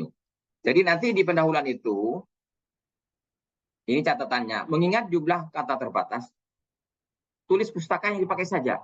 Jadi kajian pustakanya hanya yang dipakai saja, jangan terlalu mengembang seperti itu, jangan terlalu menyebar seperti itu. Fokus dari umum yang penting diteliti dan mengerucut pada masalah seperti itu. Jadi fokus dulu umum, tapi umum tidak terlalu mengembang, nanti mengerucut sampai itu pada masalah yang akan kita teliti seperti itu. Nah, tentunya dari fokus umum ini sampai pada mengerucut pada masalah itu butuh gap. Nah, makanya dalam proses fokus umum sampai ke masalah itu ya apa caranya menggiring gap itu. Nah, ngirim gap. Ya, ngirim gap penelitian kita. Nah, di situ ya sampai di situ ini ambil referensi yang banyak. Jadi sebenarnya begini, misalkan ini umum ya, mulai dari green economy seperti itu. Energi terbarukan itu umum. Apa sih yang menyebabkan energi terbarukan ini bisa berkembang? Apabila seperti umum dulu. Baru nanti mengerucut pada masalah kita. Dalam menuju mengerucut ini pakai referensi yang mutakhir seperti itu untuk menggiring itu.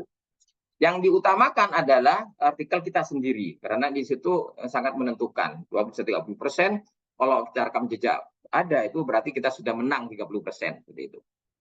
Makanya kalau dosen-dosen seperti Pak Dr. Bagus ya saya itu sudah punya tabungan seperti itu. Punya tabungan karena rekam jejaknya banyak. Jadi tabungan 30% harus lolos seperti itu.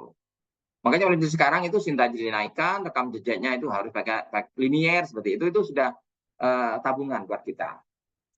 Nah, di dalam tadi menggiring gap itu, kalau sudah ada gap, berarti ada rumusan masalah paragraf berikutnya.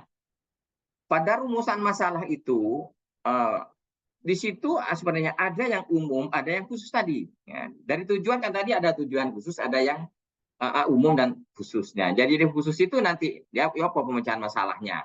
Dengan misalkan itu rumus ini harus misalkan kelayakan kolom, misalkan kelayakan panel, misalnya kalau saya. Oh berarti ya apa cara menentukan kelayakan teknis panel? Oh berarti diuji apa seperti ini, seperti itu. Nah, state of the art-nya ini usahakan dari artikel baru 5 tahun terakhir ya, dengan code yang diakui dunia. Jadi kalau Bapak Ibu itu punya standar code, nah, itu usahakan yang diakui dunia. Misalkan kalau kita itu mengadopsi DAC, ISTM, British Standard, BS, itu seperti itu, ada Eurocode, seperti itu. Jadi ngambil yang diakui dunia, yang banyak di jurnal gitu. Itu kalau misalnya dari peraturan, dari standar. Ya, kalau di artikel pakai yang 5 tahun terakhir. Diutamakan artikel sendiri seperti itu yang bereputasi internasional seperti itu. Yang ketiga ini roadmap-nya. Roadmap ini harus betul-betul dibikin dengan seksama, paling tidak 5 tahun. Ya. Jadi roadmap itu bisa kita penelitian terdahulu punyanya kita atau punya orang lain yang mendukung penelitian selanjutnya itu ada artikel keluaran terdahulu dari kita. Nah, nanti tahun penelitian saat ini bagaimana? Nah, termasuk longgarannya ada, nanti tahun berikutnya mau diusulkan kemana, seperti itu. Misalkan kalau dari terapan, nanti 2 tahun ke depan itu sudah pengembangan, seperti itu. Jadi itu harus ada roadmap yang jelas, contohnya seperti ini. Seperti ini. Ini penelitian-penelitian yang punyanya orang termasuk punya saya, seperti itu. Ini khusus punya saya, seperti itu. Nah, ini usulan tahun ke-1, misalkan seperti itu. Usulan tahun ke-2. Nah, paling tidak ini dari proses mulai dari ini awal sampai terakhir itu jangan sampai kurang dari 5 tahun seperti itu. Nah, di sini saya sudah menulis judul-judul yang akan saya ajukan untuk tahun-tahun yang akan datang plus termasuk ini luarannya seperti itu. Tuh, ini contohnya. Mana sudah 30 menit apa tidak Pak Syafi'i? Monggo lagi memutar nggak apa? Belum, Mbak. Nah, oke. Ini metode sekarang ya. Nah, metode itu ini yang juga dipelototi ya jika metode karena ini sangat berhubungan dengan RAP. Nah, jadi ini sebenarnya metode ini berhubungan dengan roadmap, berhubungan dengan dengan RAP seperti itu ya, dengan alur penelitian. Nah, ini metode ini harus betul-betul harus sinkron. Kalau tidak sinkron ya, di antara itu roadmap, terus ada rancangan penelitian, ada alur penelitian, itu rawan untuk ditolak dan dianggap rujukan seperti itu. Jadi nanti disebut ini model yang akan digunakan, termasuk variabel penelitiannya harus disebut di situ. Rancangan penelitiannya bagaimana? rancangan penelitiannya itu ada berapa variabel, nanti ada berapa benda uji, kuesioner bagaimana, sebetulnya harus ada, harus jelas. Gitu. Ya, yang jelas nanti diagram alur penelitian apa yang dilakukan, hasil luarnya harus ada ya. Jadi bikin alur penelitian itu harus apa yang dilakukan harus ada, nanti ada hasil dan ada luarannya. Ya. Hasil yang diharapkan luarannya apa harus ada. Ya. Ini bahan peralatan, cara uji, ambil data harus bagaimana harus ada. Ini yang paling penting, gambar harus bagus biar menarik. Nah, dari pengalaman saya, makanya saya singgung saya blog ini karena saya jadi reviewer proposal internal itu rata-rata gambarnya itu nggak bagus seperti itu, huruf seperti itu, hurufnya dan udah menarik itu seperti itu. Jadi betul-betul digarap itu. Ya.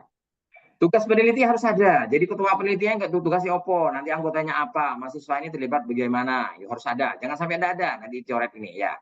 Seperti itu. Ya, bagaimana teknik ambil data? Ini harus diceritakan. Saya mengambil data defleksi, ini saya dengan menggunakan beban gini-gini nanti dengan diukur dengan LVDT misalkan seperti itu. Nah, setelah itu baru analisis datanya. Dianalisis bagaimana data ini seperti itu agar bisa menjawab rumusan masalah tadi gitu. Ini harus dijelaskan ini gitu. Ini contoh misalkan untuk alur penelitian. Apa yang saya terus ini kan nanti punya saya ini untuk sekarang memang sudah siap saya untuk mengajukan seperti terapan. Jadi saya bikin seperti ini. Nanti saya itu pinginnya menghasilkan ini, nanti luarannya ini seperti itu. Ya, jadi ini nanti punya saya yang akan nanti untuk proposal tahun ini. Ini cara nguji. Ini salah satu saya mengujinya. Bagaimana saya menguji panel ini supaya tahan gempa? Nah, berarti tentunya pakai beban siklik itu. Saya jelaskan semua di sini ini. Jadi detail-detail jelas. Jadi jangan buruk-buruk tulisannya itu harus seimbang ya. Judul dan ini harus mempunyai misalkan detail B ini kan harus besar.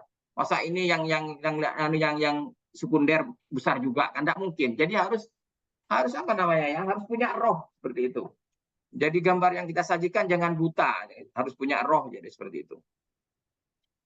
Contohnya metode uji dan gambarnya ya harus jelas seperti itu. Ya, ini jadwal penelitian. Nah, jadwal penelitian ini usahakan ini misalkan ini poin 1 sampai 7 ini harus betul-betul connect dengan yang ini Bapak Ibu. Ini 1 2 sampai hitung ini ada berapa. Kalau ini 12 berarti ya di sini juga harus 12 lah ya. Kalau tidak ini berarti harus 12 gitu. Kalau enggak dianggap tujuan itu, wis coret itu sudah. Nah, terus yang ini bulan. Nah, ini yang bulan ini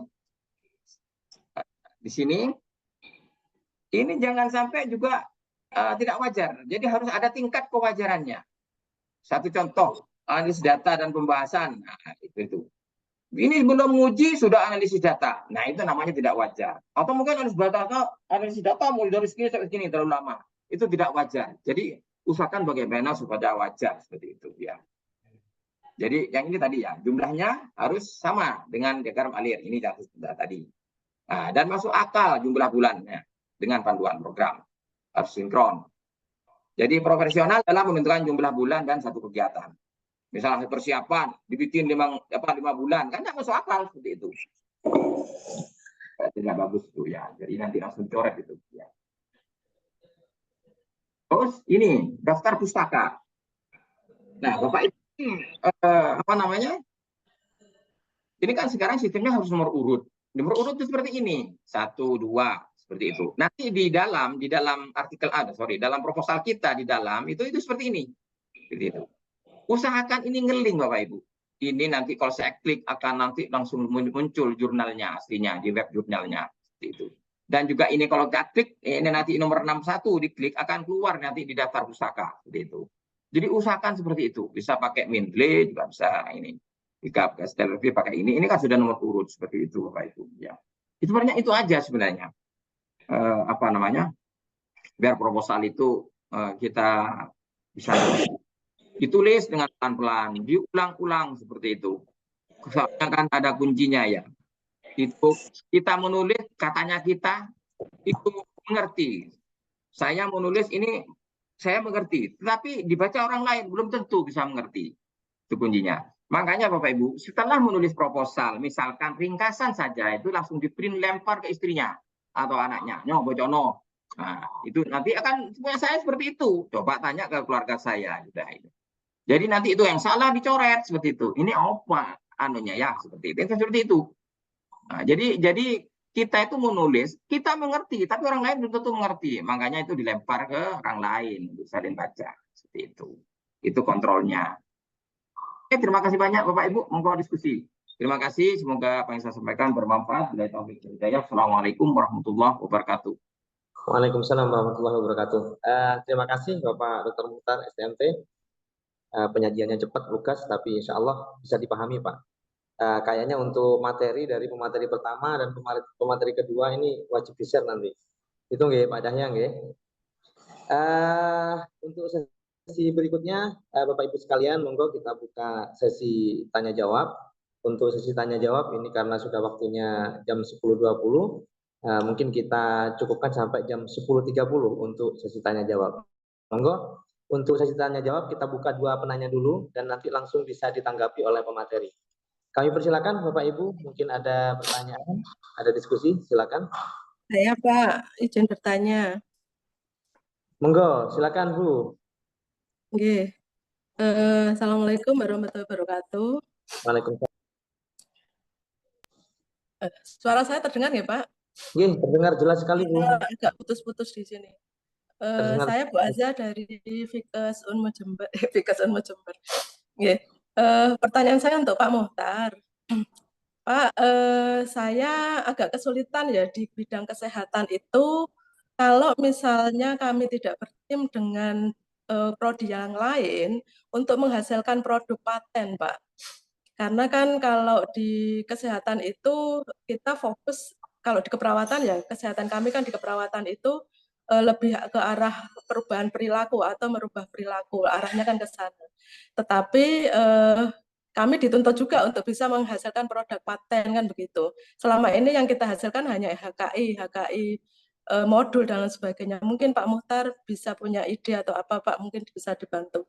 Kemudian yang kedua, untuk membuat judul yang yang wah begitu Pak, ada trik mungkin Pak, apakah itu berbasis tren yang sedang ramai atau berbasis apa begitu Pak, mungkin bisa menjadi ide pemikiran saya terutama Pak terkait dengan judul yang wah tadi. Matur nuwun, terima kasih. Assalamualaikum warahmatullahi wabarakatuh.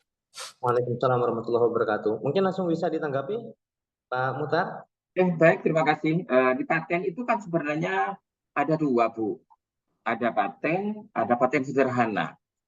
Kalau paten itu aspeknya lebih luas sebenarnya. Jadi ada beberapa topik seperti itu, ada invensi, ada beberapa invensi seperti itu. Tapi kalau paten sederhana itu sebenarnya lebih khusus, lebih khusus.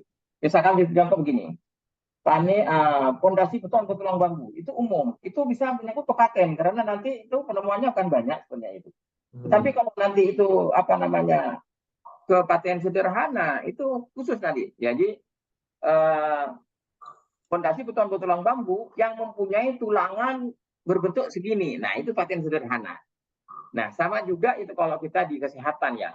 Misalkan itu ada metode uji ukur suhu pada bayi, misalnya seperti itu. Itu kan sebenarnya umum. Jadi kalau nanti bikin paten yang sederhana saja, tidak repot-repot nanti itu bikinnya. Jadi bisa yuk alat ukur suhu untuk bayi yang mempunyai spesifik ciri apa gitu loh Bu. Seperti itu. Sebenarnya tidak sebenarnya di paten itu pengetahuan saya waktu ketika paten saya ini jalan ya, itu sebenarnya tidak terlalu ruwet lah seperti itu. Jadi di situ yang penting di situ ada poin 1 itu yang tidak ada di lainnya seperti itu. Paten sederhana itu sudah cukup untuk luarannya seperti itu. Ya nanti kalau mungkin Ibu nanti kalau emang saya punya paten seperti ini Pak, ini cocok enggak seperti itu. Kan lihat penemuannya, klaimnya itu berapa seperti itu. Kan nanti di situ ada klaim utama juga ada klaim tambahan kan seperti itu.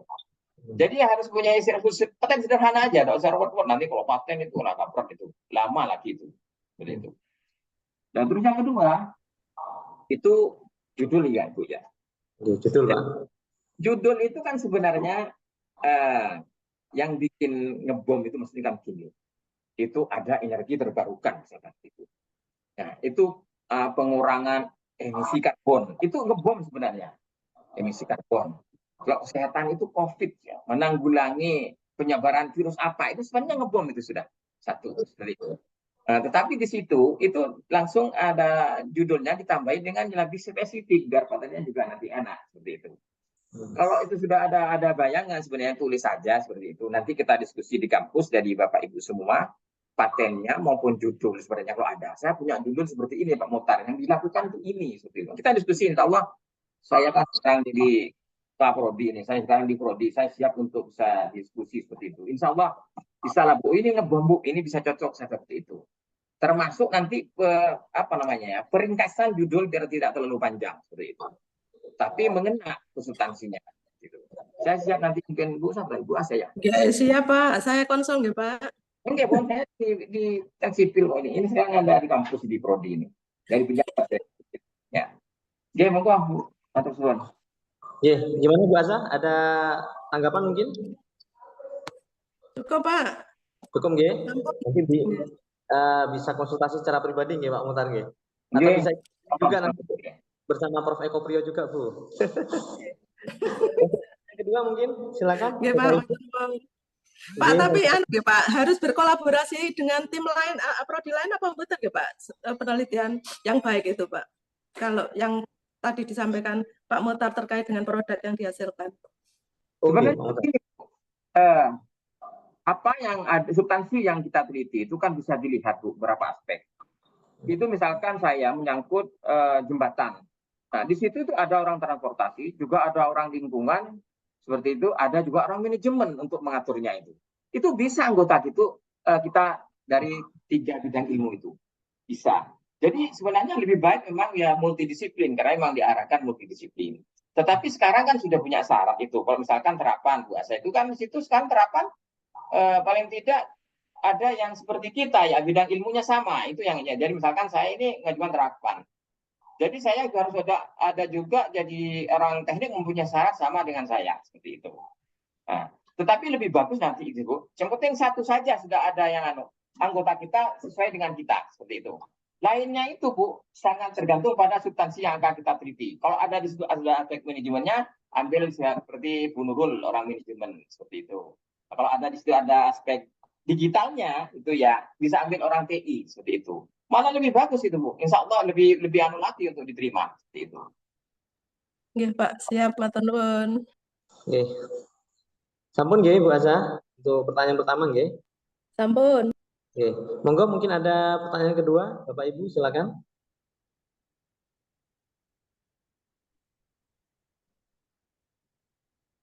Monggo masih ada waktu. Kalau ada pertanyaan kami persilakan. Assalamualaikum. Izin bertanya.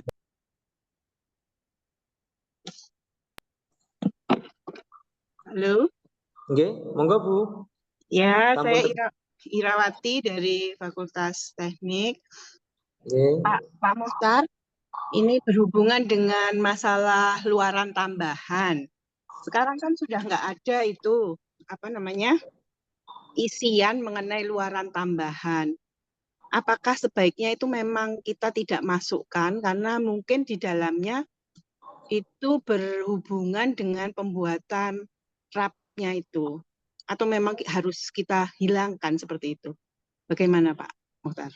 Baik, langsung ya Bu ya. Jadi begini, saya anjurkan jangan menulis luaran tambahan. Misalkan contoh saya ya tadi itu ya, saya kemudian terapan luaran saya perwarupa yang ada patennya, itu jelas seperti itu. Kalau saya masih ada luaran tambahan, misalkan saya jurnal Q1 Q2 itu tadi. Saya sudah tanya kemarin ke profesor yang waktu di Surabaya, jangan Pak, itu akan rancu. Ikut kita yang mana nanti seperti itu. Berarti kalau jurnal ini PMK-nya yang 150 gitu. Kalau berupa-rupa paten, ini ikut yang 500 seperti itu Bu. Jadi mending tidak usah. Jadi jelaskan saja. Jadi luaran kita adalah prototip ini dengan hak paten sederhana, misalkan seperti itu Bu. Langsung di bawahnya tolong jelaskan TKT-nya saja. Jadi penelitian itu nanti kita TKT-nya di berapa? Apakah sudah bisa diterapkan atau bisa ini sudah menggunakan sudah bisa teruji di lingkungan yang yang relevan seperti itu. Itu aja Bu yang dijelaskan. Jangan mengeluarkan tambahan sudah sekarang. Saya kemarin sudah tanya waktu di Surabaya, waktu itu ke Profesor Iwayan itu sama Ketut itu, Prof Ketut itu ya itu tadi. Iya Pak, sekarang itu nanti akan jadi rancu dengan PMK yang baru karena luaran itu sangat menentukan anggaran. Kalau Bapak itu nanti aja ada paten, masih ada luaran tambahan, maka di situ rancu. Mana yang mau diambil? Nah, bisa-bisa dicoret karena bingung seperti itu. Jadi ada saluran tambahan sudah menurut saya. Seperti itu. Oke, cukup Pak Muhtar? Iya, kayaknya cukup, baterai saya mau habis. Iya, terima kasih. Wira? Ya, Cukup. terima kasih. Ya. Waktu sepertinya sudah habis Bapak Ibu sekalian untuk saya tanya terakhir Pak Safi. Oh terakhir monggo terakhir. Baik, matur suwun Pak Safi. Ya, menarik sekali yang dipaparkan oleh Bu Nikma dan Pak Muhtar tadi. Pertanyaan pertama yang ingin saya tanyakan kepada Bu Nikma. Bu Nikma, untuk apa namanya skema pengabdian itu nampaknya masih sama dengan tahun kemarin, nggih. Nah, itu yang ingin saya tanyakan adalah tapi kalau pengabdian itu sepertinya tidak ada penyesuaian BK ya sepertinya kalau saya amati sekilas tadi yang dipaparkan ini. Kemudian yang kedua, untuk PKM itu apakah di dalam panduan masih ada keterangan tentang ini, Bu? Misalkan dosen yang sudah 3 kali mengakses skema PKM tidak diperkenankan lagi untuk mengakses skema PKM, itu apakah masih berlaku untuk kegiatan pengabdian di tahun ini? Untuk Bu Nikma. Kemudian untuk Pak Muhtar yang ingin saya tanyakan, Muhtar kalau nggak salah pernah ada sosialisasi itu dari DRTPM bahwa keluaran kita untuk penelitian tahun yang lalu itu akan menjadi salah satu pertimbangan untuk apakah nanti kita didanai di tahun ini atau tidak. Jadi kita akan by sistem dekat ketika 2 tahun yang lalu kita belum memenuhi keluaran. Apakah memang betul seperti itu by system atau itu nanti dilakukan oleh proses review? By system itu artinya memang kalau kita 2 tahun yang lalu masih punya utang keluaran, berarti secara otomatis kita sekarang tidak eligible seperti itu. Mungkin yang ingin saya tanyakan untuk dua pemateri kita ya, luar biasa. Cukup Pak Bagus pertanyaannya? Siap Pak Safi, siap. Oke, siap. Monggo bisa lanjut ke Bu Nikma untuk menjawab pertanyaan. 2 pertanyaan tadi Bu. Oke, terima kasih Pak. Untuk yang pertama betul Pak, untuk skemanya tetap, penyesuaian anggarannya itu di persentase Pak Bagus. Jadi ada yang dinaikkan tadi yang inovasi ya Pak, menjadi 50% dari 40. Yang diturunkan itu honorarium ya, upah atau gaji itu ya. Kemudian yang kedua tadi ada Pak, masih tetap Pak, ada ketentuan tentang setiap dosen hanya boleh mendapatkan pendanaan maksimal 3 kali sebagai ketua pada skema pemberdayaan berbasis masyarakat dan maksimal 2 kali pada luar lingkup yang sama sebagai ketua. Jadi masih ada itu aturannya. Jadi maksimal 3 kali ya Bu? Iya, 3 kali. Dan 2 kali pada ruang lingkup yang sama. Ya. Oke. Untuk Pak Muhtar mungkin bisa langsung menjawab Pak Muhtar. Oke, terima kasih. Begini Pak Warak, jadi apa namanya, Pak Warak ini kan sama dengan saya, kemarin punya fundamental, tapi tidak dilanjut seperti itu. Kita kan punya jurnal, karena untuk terapan di situ, itu harus ada dasarnya, jadi harus ada pendukungnya untuk menuju terapan. Kalau saya itu kemarin sudah meneliti panel aksial seperti itu. Oh, berarti saya sekarang itu panel kuat gempa. Jadi dasarnya itu penelitian yang sudah kami kerjakan. Jadi bisa diupload itu nanti, memang diupload khusus. Jadi nanti harus ada itu, wajib kalau bagi yang terapan. Harus mengupload artikel untuk mendukung penelitian yang selanjutnya ini, untuk terapan ini. Seperti itu. Jadi kalau tidak punya modal itu, jadi sebenarnya kan artikel itu yang didapat dari fundamental. Seperti itu. Jadi saya punya artikel yang dari fundamental kemarin, akan saya jadi dasar untuk keterapan. Dan itu artikel harus diupload, seperti itu. Mungkin itu memang harus itu wajib. Kalau tidak punya ya nggak bisa keterapan. Siap, baik. Ada tanggapan Pak Bagus mungkin? Cakap sudah jelas tadi. Hukum nggih. Nggih, karena waktu sudah habis Bapak Ibu sekalian, terima kasih pemateri yang sudah menyampaikan materi pada pagi hari ini dengan luar biasa. Untuk tindak lanjut nanti bisa konsultasi di luar room Zoom nggih Bapak Ibu sekalian, atau besok bisa mengikuti klinik yang dilaksanakan oleh LPPM bersama Prof. Eko Priyokunomo. Nanti mungkin Bapak Ibu yang sudah punya rangkaian judul atau lebih-lebih sudah siap proposalnya nanti bisa diikutkan ke klinik. Mungkin itu Bapak Ibu sekalian, kami selaku moderator mengucapkan banyak terima kasih atas partisipasi Bapak Ibu sekalian yang sudah bergabung di room Zoom pada pagi hari ini. Dan kami selaku moderator mengucapkan mohon maaf ketika bila ada ucapan atau kata yang kurang berkenan, dan kami ucapkan terima kasih kepada LPPM yang sudah menyelenggarakan kegiatan pada pagi hari ini. Mungkin itu yang bisa kami sampaikan. Untuk materi nanti bisa di-share ke LPPM dulu nggih Bu Nikma sama Pak Muhtar, nanti biar pihak LPPM yang men-share kepada para dosen. Itu yang bisa kami sampaikan. Akhirul kalam, wabillahi taufiq wal hidayah. Waalaikumsalam warahmatullahi wabarakatuh. Mohon semuanya Bapak Ibu sekalian.